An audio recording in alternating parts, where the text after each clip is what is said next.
ప్రభు నామ స్తోత్రం. మీ అందరికీ నా హృదయపూర్వక వందనం చెల్లించినాను. మరొకసారి దేవుడు తన వాక్యం ధ్యానించుకున్నట్టుగా మనకి ఇచ్చిన సమయం బట్టి దేవుడు నామకు వందనం. ఈరోజు మనం ధ్యానించుకోబోయే విషయము కంచె. దేవుడు తన ప్రజల చుట్టూ వేసిన కంచె.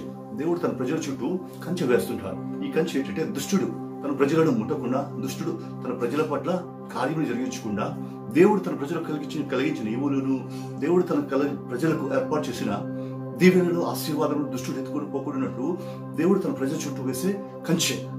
ఈ కంచె గురించి మనము ధ్యానించుకోబోతున్నాం. ఈ కంచె విషయానికి వచ్చేసరికి ప్రత్యేకంగా మనకు ఒక వ్యక్తిని మనం ధ్యానించుకుందాం. ఒక వ్యక్తి గురించి మనము ధ్యానించుకుందాం.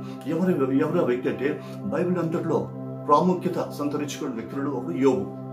యోబు గురించి మనం ధ్యానించినట్లయితే యోబు గురించి దేవుడు ప్రత్యేకమైన సాక్ష్యం పలుకుచున్నాడు. యోబు యొక్క జీవితమును ఒక ప్రత్యేకమైన రీతిలో దేవుడు చూపిస్తున్నాడు. ఆ యోబు యొక్క జీవితం బట్టి దేవుడు మనకి కొన్ని విషయాలను నేర్పించబోతున్నాడు. ఈ యోబు గురించి మనం ధ్యానించినట్లయితే యోబు గ్రంథము మొత్తం 42 అధ్యాయములు. ఈ 42 అధ్యాయములలో యోబు దేవుని పట్ల ఏ విధంగా జీవించాడు, యోబు దేవునితో సహవాసం ఎలా కలిగి ఉన్నాడు, ఈ లోకములో యోబు ఎలా జీవించాడు అన్నది మొదటి 3 వచనములో ఉంది. తర్వాత 4వ వచనం నుంచి 2వ అధ్యాయం వరకు దేవుడు యోబుని బట్టి సాక్ష్యం చెబుతూ దేవుడు సాతానుతో ఛాలెంజ్ చేసిన, సాతాను యోబు పట్ల క్రియ జరిగించు, ఈ విధంగా వారిద్దరి మధ్య సన్నివేశం కలిగిస్తుంది. అదేవిధంగా 2వ అధ్యాయం చివరిలోకి వచ్చేసరికి తన భార్య దూషించి, తన భార్య కూడా ఆయనను గద్దించడం, లేకపోతే ఆయనను తృణీకరించడం మనం చూడగలుగుతున్నాం. తర్వాత 4వ అధ్యాయం ఇలా వరుసగా చూసుకుంటూ వెళ్తే ఒక్కొక్కటి సిరీస్, ఆర్డర్ ఆఫ్ సిరీస్. చివరి వరకు అతను కష్టపడుతూ, యాతన పడుతూ, శ్రమ అనుభవిస్తూ, శోధనలు ఎదుర్కొంటూ, తన సహోదరుల వల్ల, తన భార్య వలన, తన స్నేహితుల వల్ల శోధన ఎదుర్కొంటూ విశ్వాసం కలిగి జీవించి తన నోటి మాటతో అయినా కూడా అతను పాపము చేయలేదు అని దేవుడు చెప్తున్నాడు. మొట్టమొదటిగా యోబు జీవితం చరిత్ర గురించి మనం ఆలోచిద్దాం. యోబు యొక్క జీవిత చరిత్రలో యోబు గ్రంథంలో ఏమని రాయబడి ఉందంటే, మొదటి 3 వచనం చెప్తున్నా కూడా, తూర్పు దేశమందు యోబు అంటే ధనవంతుడు లేడట, యోబు అంటే విశ్వాసం గలవాడు లేడు, యోబు అంటే భక్తిపరుడు లేడు. అతడు దేవుని యందు భయభక్తులు కలిగి, యథార్థమైన ప్రవర్తన కలిగి, నీతిని అనుసరించి జీవించే వ్యక్తిగా దేవుడు చెప్తున్నాడు. చూడండి, యోబు యొక్క ప్రత్యేకమైన లక్షణం ఏంటంటే అతను యథార్థవంతుడు, నీతిమంతుడు, యెహోవా యందు భయభక్తులు గల వ్యక్తి. గమనించండి, ఎప్పుడైతే మనిషి యెహోవా యందు భయభక్తులు కలిగి ఉంటాడో దేవుడు అతన్ని దీవిస్తాడు. ఏ మనిషి అయితే నీతిమంతుడే ఉంటాడో అతను చెప్తున్నాడు, నీతిమంతులను చూచుటకు యెహోవా కళ్ళు దృష్టి భూలోకం అంతటా సంచారం చేసిందట. ఎవరైతే యథార్థంగా ప్రవర్తిస్తున్నారో దేవుడు అంటాడు, యథార్థంగా ప్రవర్తించే వారికి ఏమీను చేయక మానడు. సో ఈ 3 గుణములు కలిగి ఉన్నాడు కాబట్టి యోబుని దేవుడు దీవించడం ప్రారంభించాడు, యోబుని దేవుడు ఆశీర్వదించడం ప్రారంభించాడు. యోబు ఆ దేశంలో ఘనమైన వ్యక్తిగా, గొప్ప ఔన్నత్యం కలిగిన వ్యక్తిగా యోబు ఊజు దేశం అంతట్లో కనిపిస్తున్నాడు. ఒకనొక సమయం వచ్చింది, దేవదూతలందరూ దేవుని సన్నిధిలో ప్రత్యక్షమై దేవునితో సమావేశమైన కాలం వచ్చింది. ఆ కాలం వచ్చినప్పుడు దేవదూతలందరితో పాటు అపవాది సాతాను కూడా అక్కడ వారితో పాటు దేవుడి సన్నిధిలో ప్రత్యక్షమైనప్పుడు దేవుడు చూడండి, దేవుడు యోబు పట్ల కలిగిన నమ్మకము, లేకపోతే యోబు పట్ల కలిగిన దేవుని యొక్క దృఢమైన విశ్వాసం బట్టి సాతానుతో దేవుడు ఛాలెంజ్ చేస్తున్నాడు. చూసావా, నా కుమారుడైన యోబుని గ్రహించావా, ఎప్పుడైనా గమనించావా? మొట్టమొదటిగా చెప్పాడు, నువ్వు ఎక్కడి నుంచి వచ్చావంటే సాతాను చెప్పాడు, నేను భూమి మీద ఇటు అటు తిరుగుతూ నేను వచ్చానప్పుడు దేవుడు అన్నాడు, సరే నువ్వు భూమి మీద ఇటు అటు తిరిగి వచ్చావు కదా, నా కుమారుడే, నా సేవకుడైనా యోబుని నువ్వు చూసావా అన్నప్పుడు, చూశాను. అతను నా సన్నిధిలో ఎలా జీవిస్తున్నాడని అని దేవుడు సాతానుతో ఛాలెంజ్ చేశాడు. ఎప్పుడైతే సాతానుతో ఛాలెంజ్ చేశాడో సాతాను భారించలేకే ఉన్నాడు. సరేనయ్యా, నువ్వు నీ కుమారుడు చుట్టూ కంచె వేసావు, కుమారుడు చుట్టూ కంచె వేసావు, అతనికి కలిగినంతని దీవించావు, అతని బిడ్డలను దీవించావు, అతను చేర్చు ప్రతి పనులు నువ్వు అతనికి సఫలత దయచేస్తున్నావు. నీ కంచె చుట్టూ ఉంది కాబట్టి అతను ఆశీర్వదింపబడుతున్నాడు. అందులో ఆశ్చర్యం ఏముంది? అప్పుడు దేవుడు అన్నాడు, నువ్వు అదా అనుకుంటున్నావు, నో, నా కుమారుడు భక్తి గల వ్యక్తి, నా యందు భయం కలిగి శ్రద్ధ జీవిస్తున్నాడు, అతని విషయంలో నాకు నమ్మకం ఉంది అన్నప్పుడు సాతానుడు, అయితే అతని చుట్టూ కంచె తీసేవయ్యా, కంచె తీసేసినప్పుడు అప్పుడు చూడు అతను నేను దూషిస్తాడన్న. దేవుడు ఏమన్నాడు, సరే నువ్వు వెళ్ళు అని చెప్పి అనేసి సాతాన్ని పంపించేసరికి సాతాను భూమి మీదకి వచ్చాడు. సాతాను ఎప్పుడైతే భూమి మీదకి వచ్చాడో ఎక్కడికి వచ్చాడు? యోబు దగ్గరికి వచ్చి తన కార్యము క్రియ జరిగించు ప్రారంభిస్తున్నాడు. ఎప్పుడైతే యోబు దగ్గరికి వచ్చాడో, యోబు దగ్గరికి వచ్చిన తర్వాత అతని దేవుని దగ్గర నుంచి పర్మిషన్ తీసుకుని వచ్చాడు. దేనికి యోబుని శోధించడానికి, యోబుని దేవునికి వ్యతిరేకంగా తిప్పడానికి. కానీ యోబు దగ్గరికి ఎప్పుడైతే వచ్చాడో యోబు దగ్గరికి వెళ్ళలేకపోతున్నాడు. గమనించండి, యోబు జీవితంలో ఇంకా కిందకు వచ్చినట్టయితే యోబు దేవుని యందు భయభక్తులు కలిగిన వ్యక్తి అయి ఉండి ప్రతి దినము రేయి మొదటి జామున తన కుమారుడు వారి కొరకు బలి అర్పించడం మనం అక్కడ చూడగలుగుతున్నాం. యోబుకి 7 కుమారుడు 3 కుమార్తెలు. ఈ 7 కుమారుడు 3 కుమార్తెలు కలిపి ప్రతి దినము ఒక్కొక్కరి ఇంటిలో 7 అన్నదమ్ముల ఇంట్లో రోజుకి ఒకరి ఇంట్లో చొప్పున వారు విందు చేసుకోవడం వారికి పరిపాటు అయిపోయిందట. వీరు విందు చేసుకున్న తర్వాత ఆ రోజు సాయంత్రం యోబు ఏం చేస్తున్నారంటే వారి గురించి దేవుని సన్నిధిలో బలి అర్పించడం ప్రారంభిస్తున్నారు.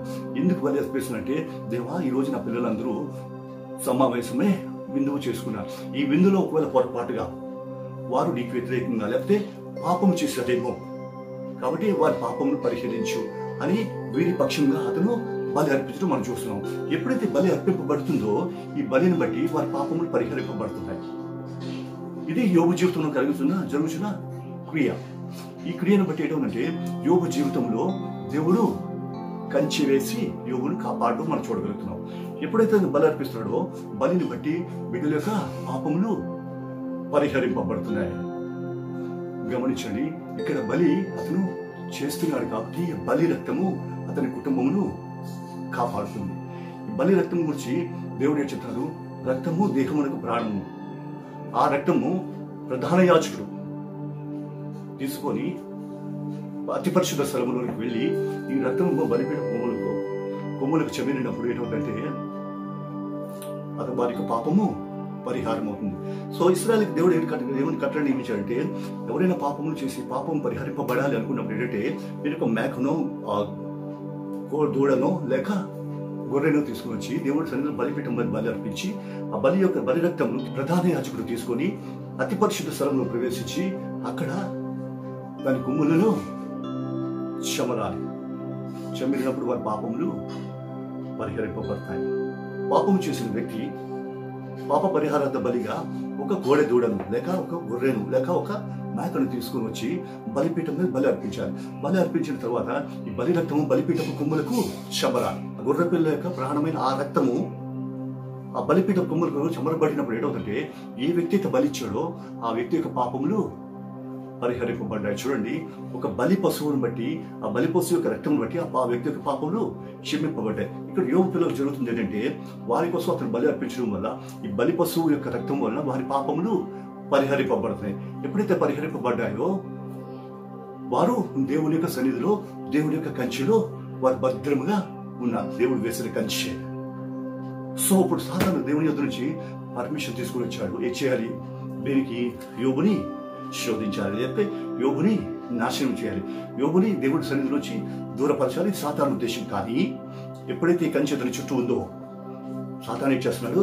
అతని యొద్దకు వెళ్ళలేకపోతున్నాడు కాబట్టి సాతాను ఇప్పుడు తన కుయుక్తి ప్రారంభించాడు. ఎలా ప్రారంభించాడంటే చూడండి, యోబు దగ్గరికి వెళ్ళాలంటే అతని కంచెను పడగొట్టాలి. ఈ కంచెలో ప్రవేశించాలంటే దేవుడు వేసిన కంచె సాతాను ప్రవేశించలేకపోతున్నాడు కాబట్టి సాతానుడు తన కార్యము జరిగించడం ప్రారంభిస్తున్నాడు. ఎలా ప్రారంభిస్తున్నాడు చూడండి. అప్పుడు పనివారు వరుసగా రావడం మనం చూడగలుగుతున్నాం. 1వ అధ్యాయం 13 నుంచి 17 వచనాల్లో చూసినట్టయితే మొదటి వాడు వచ్చాడు. వచ్చి, అయ్యా నేడు అక్కడ సెబాయిలు వచ్చి మన ఎద్దుల మందను వారు తీసుకుని పోయాను అనేసరికి యోబు ఒక్కసారిగా నిశ్చేష్టుడైపోయాడు. ఇంతలోనే రెండో వ్యక్తి వచ్చాడు. అయ్యా మన మేకల మందలు చనిపోయాయి, మన మేకల మందలు వారు కొంతమంది తీసుకుని పోయారు. సో లేదు, మేకల మందలు కూడా పోయాయి. మూడో వ్యక్తి వెంటనే వచ్చాడు. అయ్యా మన ఒంటెలను సెబాయిలు తీసుకుని పోయారు, మన దగ్గర ఏమీ లేదు. గమనించండి, యోబు ఆ బూజు దేశంలో బహుధనవంతుడు. అతనికి వేల కొలదిగా సంపద ఉంది, వేల కొలదిగా మందలు ఉన్నాయి. ఇప్పుడు ఏమైందంటే ఒకటి తర్వాత ఒకటి మందలు వరుసగా పోయాయి.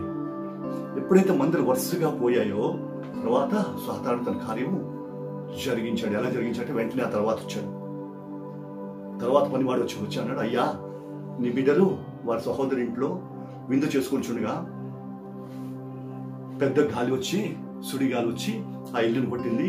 ఇల్లు పడిపోయి వారందరూ చచ్చిపోయారు. ఇక్కడ సాతాను యొక్క క్రియలను మనం గమనించగలం. ఏంటి సాతాను యొక్క క్రియ అంటే చూడండి, బలి ఇవ్వడానికి కావాల్సింది బలిపశువు ఎప్పుడైతే ఉందో బలిపశువుతో అతను బలి ఇస్తున్నాడు. బలిని బట్టి అతని కుటుంబంకు ఆ కంచె కలిగి ఉంటుంది, ఆ రక్షణ అనే కంచె కలిగి ఉంటుంది. దేనికంటే ప్రాణం బలిస్తున్నాడు. బలిని బట్టి వారి కుటుంబం ఆ కంచెలో, అంటే రక్షణ అనే కంచెలో భద్రం చేయబడి ఉంది. కాబట్టి ఇప్పుడు సాతాను ఏం చేసినట్టు యోబు దగ్గరికి రాలేకపోయాడు, యోబు పిల్లల దగ్గరికి రాలేకపోయాడు. కాబట్టి యోబు దగ్గరికి రావాలంటే ఏంటి చేయాలంటే అతని చుట్టూ ఉన్న కంచె తీయాలి. ఎలాగా యోబు బలి ఇవ్వడం ఆపడు.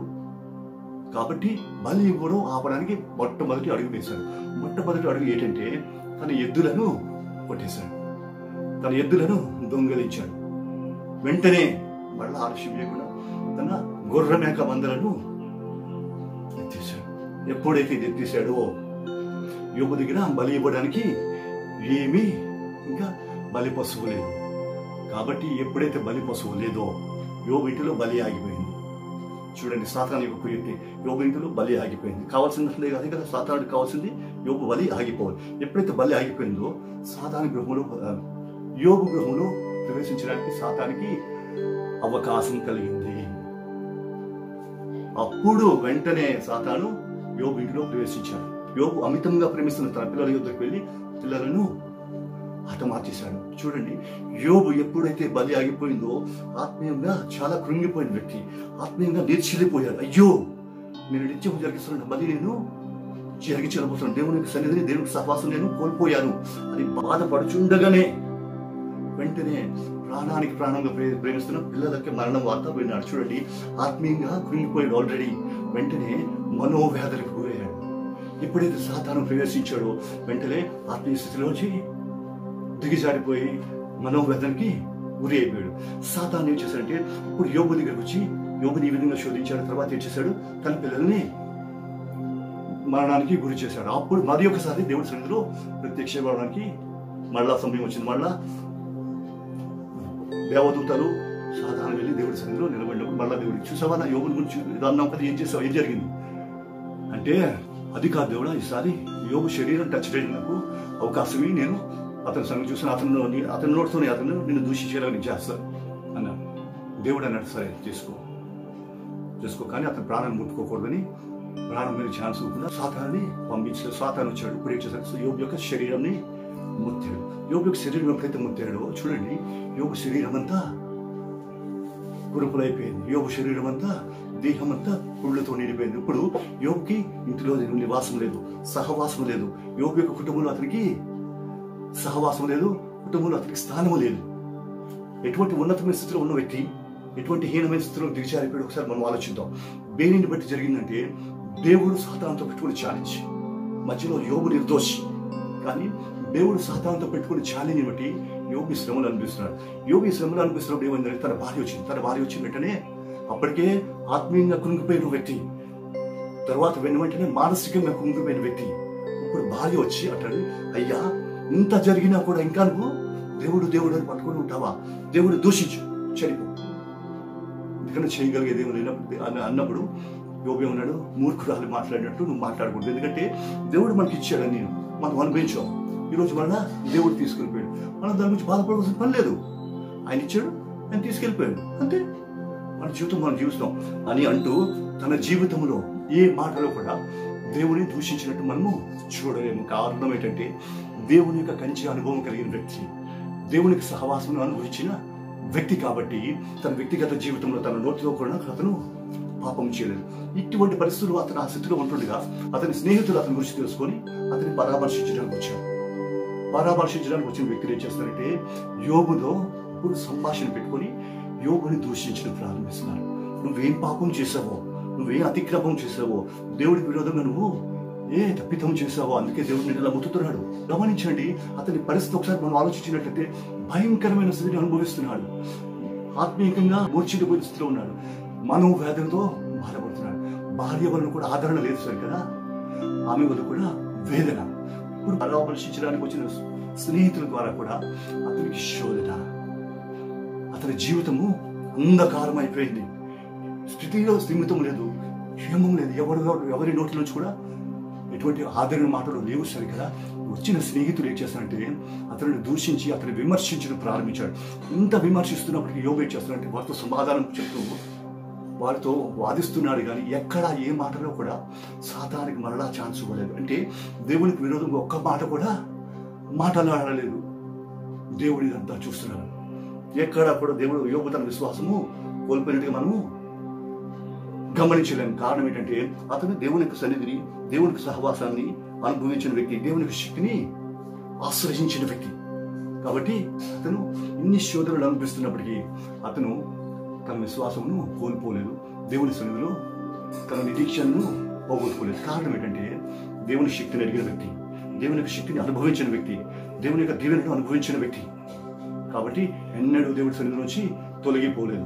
ఎప్పుడైతే ఇది తొలగిపోలేదో దేవుడు గమనిస్తున్నాడు కదా, ఒక పక్క నుంచి గమనిస్తున్న దేవుడు ఇతని పట్ల దృష్టి ఇచ్చాడు. సాతానికి ప్రాణం మీద అధికారం ఇవ్వలేదు కాబట్టి అతను సజీవుడిగానే ఉన్నాడు. కానీ ఇన్ని శ్రమలు అనుభవిస్తున్నప్పుడు దేవుడు ఏం చేస్తున్నాడు చూస్తున్నాడు కదా. చూస్తున్న దేవుడు ఏం చేస్తున్నాడంటే ఇతరుని కనిపెడుతున్నాడు. ఎలా ఉన్నాడు. ఎందుకంటే దేవుడిని బట్టి అతనికి శోధన వచ్చింది. వచ్చిన శోధన నుంచి దేవుడే కాపాడాలి. కాబట్టి దీన్ని బట్టి మనం తెలుసుకోవాల్సింది ఏంటంటే యోబును సాతాను శోధిస్తున్నప్పుడే దేవుడు కాయిస్తున్నాడు.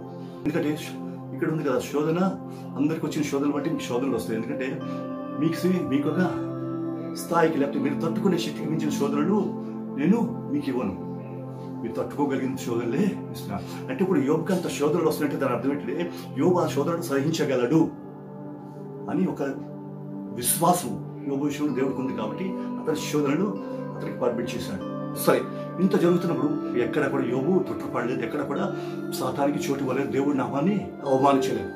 ఇదంతా కనిపెడుతున్న దేవుడు 41వ అధ్యాయంలో యోబుకి సమాధానం కూడా మనం చూడగలుగుతున్నాం. యోబు దేవుడు సన్నిధిలో పెట్టిన వరకు దేవుడు యోబుకి సమాధానం ఇస్తున్నాడు. యోబుకి సమాధానం ఇస్తూ 42వ అధ్యాయంలోకి వచ్చేసరికి చూడండి, యోబుని సాతాను శోధిస్తున్నాడు. యోబుని సాతాను శోధించడానికి అధికారం దేవుడు ఇచ్చాడు. మధ్యలో యోబు నిర్దోషి. కానీ శోధకుడు పెట్టిన శోధనను బట్టి దేవుడి యొక్క కంచి తొలగిపోవటాన్ని బట్టి ఇతను శ్రమలు అనుభవిస్తున్నాడు. కాబట్టి ఇప్పుడు ఇతని శోధనలకు కారణం దేవుడే. కాబట్టి ఇతని శోధనను బట్టి కోల్పోయిన దాన్ని అన్నిటికీ కారకులు ఎవరు? దేవుడే. ఎందుకంటే దేవుని పక్షంగా ఇతను నిలబడినందుకు ఇతన్ని శోధించడానికి సాతానికి అధికారం ఇచ్చాడు. కాబట్టి సాతాను వచ్చి శోధించిన తర్వాత ఉన్నదంతా తీసుకుని పోయాడు. కాబట్టి ఇప్పుడు దేవుడి సన్నిధిలో ఒక మహాయోధుడిగా కనిపించినప్పుడు దేవుడు ఏం చేశాడు? ఇంతవరకు నీకు పెట్టిన శ్రమ చాలు, ఇంతవరకు నీకు ఇచ్చిన శోధన చాలు అని దేవుడు అప్పుడు దిగి వచ్చేసరికి 42వ అధ్యాయంలో మనం చూడగలిగినట్లయితే 42వ అధ్యాయంలో యోబుతో దేవుడు మాట్లాడుతున్నాడు. యోబు యొక్క పూర్వస్థితి అంతా పోయింది. అతనికి 7,000, 3,000, 5,000 ఒంటెలు, ఎద్దులు, గుర్ర మేకలు ఉండేవి కదా. వీటన్ని పోగొట్టుకుని ఇప్పుడు రిక్తుడై కూర్చున్నాడు కదా. ఇప్పుడు దేవుడు యోబుతో మాట్లాడుతూ అంటాడు, యోబా, నీ పరిస్థితి ఇలా వచ్చిందని కారణం నేనే కాబట్టి అని యోబుని దేవుడు దర్శించడం ప్రారంభించాడు. గమనించండి, యోబుని దేవుడు ఎందుకు దీవించాడు, ఎలా దీవించగలిగాడంటే యోబు దేవునితో నిత్యము సహవాసం కలిగి దేవుని సన్నిధిలో బలి అర్పిస్తూ బలి రక్తం బట్టి అతను ఏం చేశాడంటే దేవుడి సన్నిధిలో సహవాసం కలిగి దేవునిక కంచె యొక్క అనుభవం అతను అనుభవించడం మనం చూడగలుగుతున్నాం. దేవుని యొక్క కంచె అనుభవం దేని బట్టి అనుభవిస్తున్నాడంటే అతడు బలి అర్పించి దేవుని సన్నిధిలో దేవునితో కలిగిన సహవాసం బట్టి దేవుని యొక్క కంచె కలిగి దేవుని యొక్క భద్రతను అనుభవిస్తూ జీవించాడు. అయితే ఇప్పుడు ఈ స్థితిలోకి వచ్చిన తర్వాత ఇప్పుడు అతని దగ్గర ఏమీ లేదు. ఇతని స్థితికి రావడానికి కారణము దేవుడే. కాబట్టి ఇప్పుడు ఈ స్థితికి తీసుకొచ్చిన దేవుడే మళ్ళీ ఇతనికి పూర్వస్థితిని ఇవ్వాలి. అయితే పూర్వస్థితిని ఇవ్వాలంటే ఏంటి కావాలంటే పూర్వం ఇతను ఇచ్చిన బలి తిరిగి ఇతను ఇవ్వాలి. కానీ ఇతను బలి ఇవ్వడానికి దగ్గర ఏమీ లేదు. గమనించండి, దేవుడు ఒక కార్యం జరిగించాలంటే దానికి మనం ఏది చేయాలో అది మనం చేయాలి.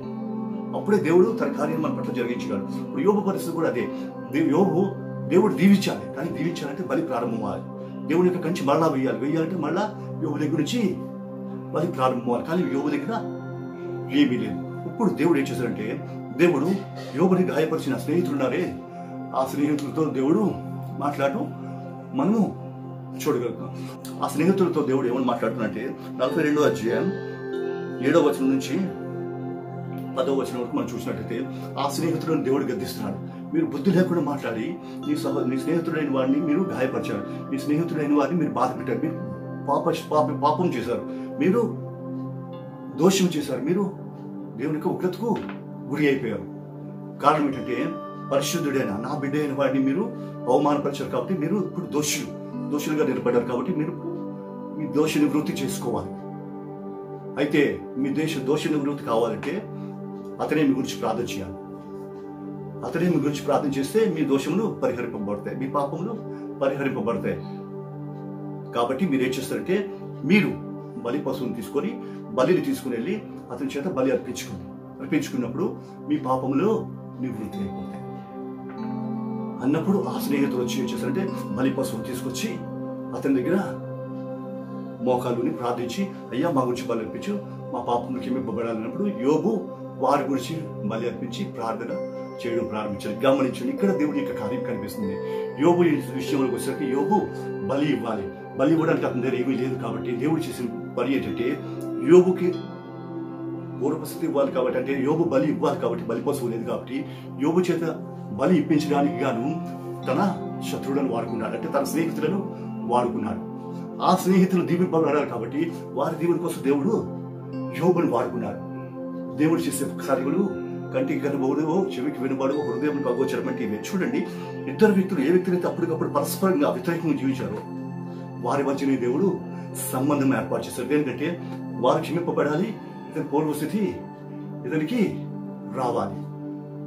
అందుకే దేవుడు అన్నాడు కదా, నీ శత్రువు ఎదుట నీకు భోజనం సిద్ధపరిచేదను. అదే విధంగా యోబుకి ఇంతవరకు ఎవరైతే దూషించారో వారి దగ్గర నుంచే దేవుని దీవునికి అవసరమైన ఆ బలి పశువుని ఏర్పాటు చేశాడు. ఎప్పుడైతే తను బలి అర్పించాడో బలి అర్పించగా వారి పాపము క్షమింపబడ్డాయి. అయితే ఈ బలిని బట్టి ఇతను దీవెనకు ప్రారంభం జరిగింది. పూర్వస్థితి కంటే అంటే పూర్వస్థితికి రెండింతలుగా దీవింపబడటం మనం చూడగలుగుతుంది. ఎలాగంటే ప్రతి ఒక్కటి 3,000 ఉన్నవారిని 6,000 వచ్చాయి, 5,000 ఉన్న ఎద్దులు 10,000 అయిపోయాయి, 7,000 ఉన్న ఒంటెలు 14,000 అయిపోయాయి. అంటే రెండింతల దీవెన అతను పొందుకోవడం మనం చూడగలుగుతున్నాం. చూడండి, ఇదే విధంగా పిల్లల విషయానికి వచ్చేసరికి మరి 7 పిల్లలు తను పుట్టారు. అయితే పిల్లలు 7 పుట్టారు కదా, మరి పిల్లలు 7 ఎక్కున్నారు, కానీ 7 మరొక ముందు ఆల్రెడీ దేవుడి సన్నిధిలో ఉన్నారు. సో పిల్లలు కూడా రెండింతగా ఆశీర్వదించారు. గమనించండి, ఇక్కడ మనం గమనించినట్టు ముఖ్యంగా మనం ఆలోచించవలసిందంటే ఇతని కంచె దేని బట్టి ఉందంటే ప్రార్థన, దేవుడి సన్నిధిలో బలి అర్పణ. ఈ బలి అర్పణ గురించి నేను చెప్పాను కదా, మనిషి పాపం పోవాలంటే బలి అర్పించాలి. బలి చేయాలంటే యాజకుడు అనేవాడు ఈ బలి రక్తమును సంవత్సరంలోకి ఒకసారి అతి పరిశుద్ధ స్థలంలోకి తీసుకొని పోవాలి. ఇది లేవి కాండంలో మనం చూడగలుగుతున్నాం. లేవి కాండం 4:32-35 మనం చూసినట్లయితే పాప పరిహారార్థ బలి, ఎవరైతే పాప పరిహారార్థ బలి ఇవ్వడానికి వచ్చారో వారికి బలి రక్తమును బలిపీఠములకు చెమరి దాన్ని అతి పరిశుద్ధ స్థలంలోకి ప్రధాన యాజకుడు మాత్రమే తీసుకొని వెళ్ళాలి. ఎప్పుడైతే అతి పరిశుద్ధ స్థలంలోకి ప్రధాన యాజకుడు తీసుకుని వెళ్ళి దేవుడి సన్నిధిలో వారి గురించి ప్రార్థన చేస్తాడు, అప్పుడు అతని పాపములు పరిహరింపబడతాయి. గమనించండి, ఇక్కడ పాపికి పరిహారానికి లేకపోతే దేవునికి మధ్య ప్రధాన యాజకుడు మనకు కనిపిస్తున్నాడు. ఈ ప్రధాన యాజకుడు ఎప్పుడైతే తన పాత్రను పోషించి ఇతని పక్షంగా లోపలికి విజ్ఞాపన చేస్తాడో అప్పుడు ఇతని యొక్క పాపములు క్షమింపబడుతున్నాయి. ఎప్పటి వరకు జరిగిందంటే యేసుక్రీస్తు భూమి మీదకి వచ్చినంత వరకు ఇదే పరిస్థితి కొనసాగింది. ఎప్పుడైతే యేసుక్రీస్తు భూమి మీదకి వచ్చి భూమి మీద శిలువ వేయబడి శిలువ మరణం పొంది ఆ శిలువ మరణం పొందిన యేసుక్రీస్తు తానే స్వయంగా దేవాలయంలోకి ప్రవేశించాడు. ఇక్కడ దేవాలయంలో చూడండి, పరిశుద్ధ స్థలం అతి పరిశుద్ధ స్థలంలోకి మధ్య ఒక తెర ఉంది. ఈ తెరలో దాటితే అతి పరిశుద్ధ స్థలం, తెర యువతల పరిశుద్ధ స్థలం. పరిశుద్ధ స్థలంలో దేవుని సన్నిధిలో దేవునికి బలి ఇచ్చిన వ్యక్తులు లేకపోతే దేవుని సన్నిధిలో దేవునితో సహవాసం కలిగిన వ్యక్తులు వెళ్ళగలరు. కానీ ఈ పరిశుద్ధ స్థలంలోకి అతి పరిశుద్ధ స్థలంలోకి వెళ్ళాలంటే ప్రధాన యాజకుడు ఒకరు మాత్రమే వెళ్ళగలరు. ఈ పరిశుద్ధ స్థలానికి అతి పరిశుద్ధ స్థలానికి మధ్యన ఒక తెర అడ్డుగా ఉంది కదా. ఈ తెర అవతల ఉన్న పరిశుద్ధ స్థలమును మనం గమనించండి. ఇక్కడ తెర అవతల ఉన్న పరిశుద్ధ స్థలమును ఎవరూ చూడలేరు, ప్రధాన యాజకుడు మాత్రమే చూడాలంటే ప్రతి వ్యక్తి యొక్క పాపమును పరిహరింపబడాలి లేకపోతే క్షమింపబడాలంటే ఒక ప్రధాన యాజకుడు మధ్యవర్తి అక్కడ అవసరం. కారణం ఏంటంటే తెర ఉంది. అయితే యేసుక్రీస్తు ఎప్పుడైతే భూమి మీదకి వచ్చి మనుషుల కొరకు పాప పరిహారార్థంగా బలింపబడి అయ్యాడో, ఇంతవరకు కోడెల యొక్క పొట్టేళ్ల యొక్క రక్తం వల్ల మనిషి పాపమును పరిహరింపబడింది. కానీ యేసుక్రీస్తు ఎప్పుడైతే భూమి మీదకి వచ్చి శిలువ మీద యాగమైపోయాడో ఆ శిలువ రక్తం వల్ల మనిషి పాపములకు క్షమాపణ కలిగింది. ఎప్పుడైతే శిలువ మరణం పొందాడు గమనించండి, శిలువ మరణం పొందిన వెంటనే జరిగిందంటే ఆలయపు తెర చినిగేను అని మనం చూడగలుగుతున్నాం.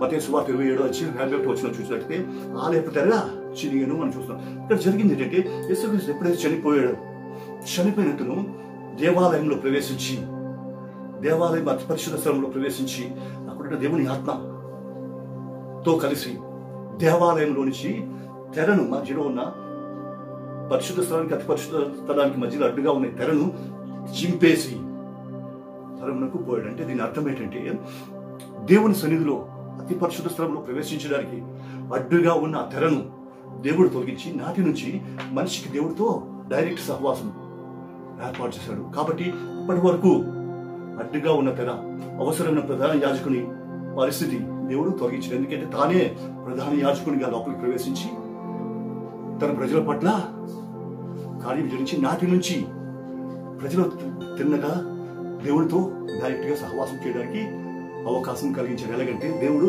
అడ్డుగా ఉన్న తెరను తొలగించాడు. దీని గురించి మనం హెబ్రీ పత్రిక 9:12-14 వరకు మనం చూసినట్లయితే యేసు తానే ప్రధాన యాజకుడిగా లోపలికి దూరి తన రక్తంతోనే మనుషుల పాపములకు పరిహారం కలిగించి పరిశుద్ధ స్థలంలోనికి మన దేవునికి మనుషులకు ప్రవేశం దయచేశాడు అని చూడగలుగుతున్నాం. మొదటి పరిస్థితుల్లో అయితే ప్రధాన యాజకుడు ఉండాలి, మధ్యవర్తి ఉండాలి.